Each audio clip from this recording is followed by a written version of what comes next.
Right everyone, welcome back. It's fingerpicking lesson number 2. If you've not seen number 1, I suggest you go and look at that first. The link is down below.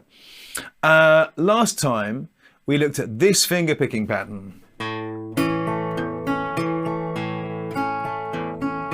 which I'm assuming you have now learnt. Okay, so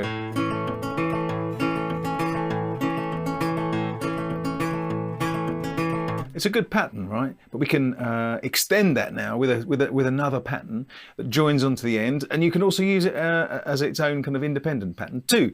So let's look at that.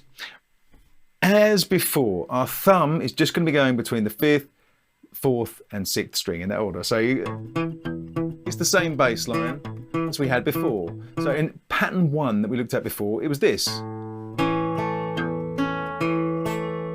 Okay, now pattern 2 starts here. The first 2 strings you're going to hit on the first note of this is your A string, string 5, and the B string, string 2, like this. This is all around the open A chord, by the way, still. Open A major, as we were before. So you hit the B string and the A string. Then you hit the G string, the 3rd string, with your first finger. All right? Then your thumb comes up to hit that D string. So basically you're getting this do-do-do, but the first note also has the open A string. All right, so that's the first half of part 2.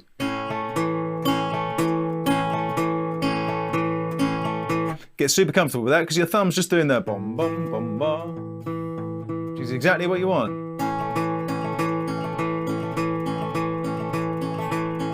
Okay, you've got that. You want the next bit. It's using your ring finger for the first time. It's been sat up there, all lonely on the first string. It's time to get it in use. So we're going to go. Tune that up.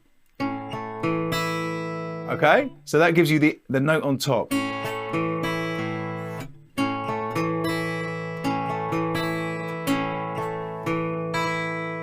Then you hit your low E string. Okay.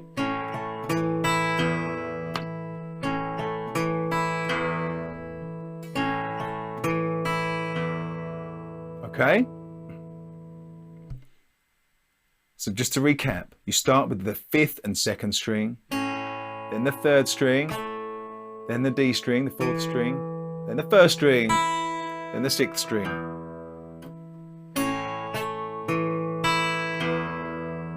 Okay, the next bit is kind of like the second half of the first one.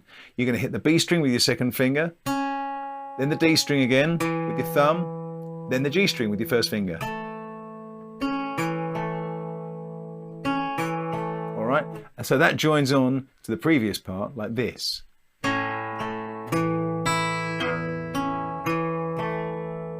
And that is the whole of the pattern, okay? So let's go through that again slowly.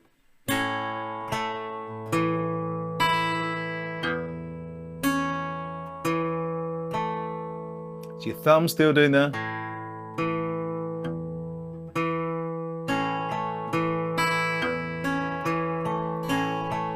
Alright, so that's just going around that second pattern.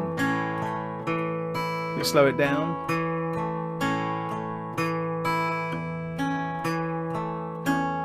Missed that one. Speed it up a bit.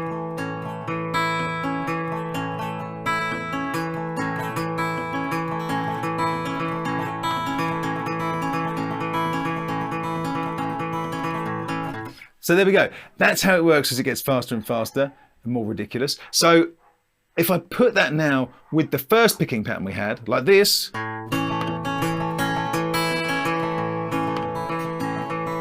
So first one, second one, first one, first one, second one, first one, second one.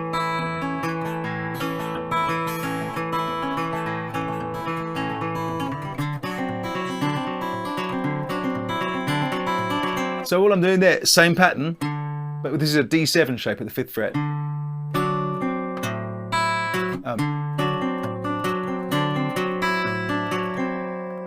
I was actually hitting the open E string then an extra time. But this is what I mean as basis for something that you can build up as a variations, you know.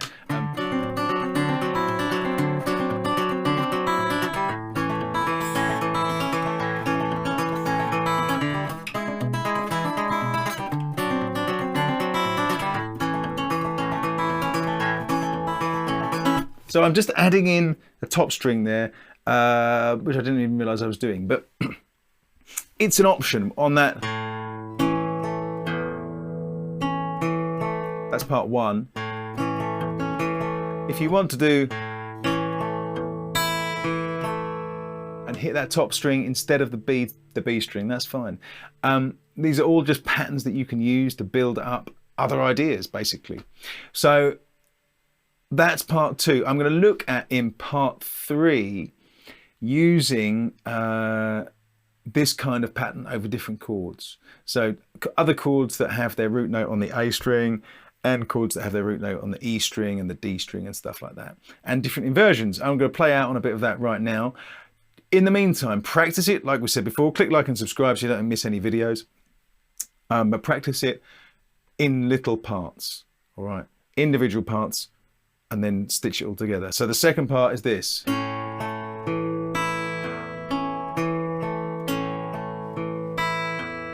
And again, 1, 2, 3, 4.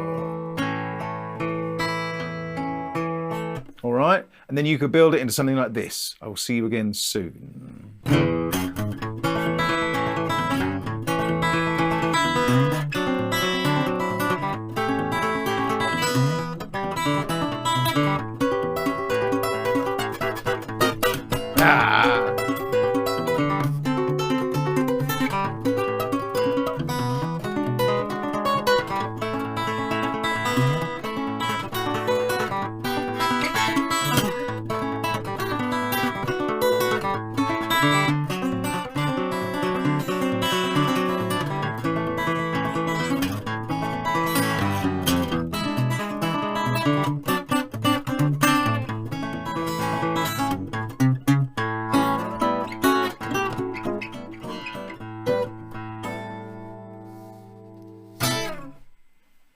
See you next time. Why don't I do a thumbs up?